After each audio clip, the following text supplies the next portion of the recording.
The first congressional hearing to discuss the Colombian prostitution scandal is taking place in Washington today.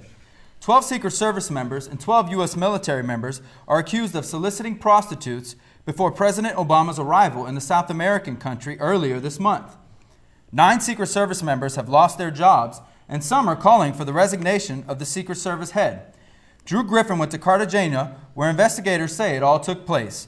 And as he found out, prostitution is right out in the open. Prostitution is so open here, so much part of the tourist trade, it's hard to imagine what crimes the Cartagena police could possibly find to investigate. What's easy to imagine is just how easy the members of the U.S. Security Advance Team got in trouble. A night on the town, a disco filled with scantily dressed women,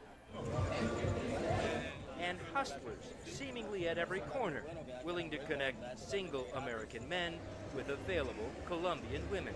Oh, where is it? Yeah, come on, let's go. Well, just tell me. Yeah, I want to show you. No, let me see the thing. I want to show you, okay? Show you to a back alley, a corner, a private door. When a food vendor saw I wasn't interested in eating, he asked if I was interested in a girl, a chica. Chica? So this is what he gave me. We've got this a lot here. It's just an advertisement for basically what looks like a strip club, and it's probably a whorehouse. It was in this environment that dozen or so members of the Secret Service left to Candela, with a dozen or so working women making their way to Hotel Caribe, where the agents were staying. And that's where the trouble began.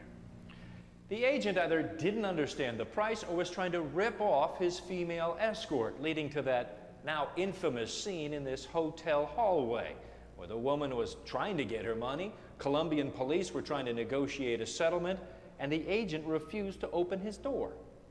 The woman involved, Danya Suarez, has now hired an attorney, and through statements credited to that attorney, demands she was an escort, not a prostitute. Her attorney isn't talking. Hola!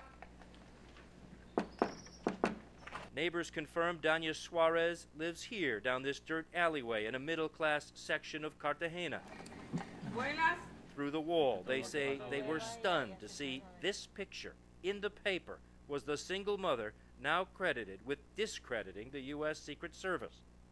And her neighbors say she has not been back since the news broke. They don't know where she went. Somebody came and removed suitcases from her apartment where she lived with her school-age son. They say this woman was a model neighbor. They never really knew what she did for a living, other than the fact that she worked hard and she took care of her child. A person who answered the phone at her attorney's number would not confirm the rumors. Suarez is now trying to sell her story.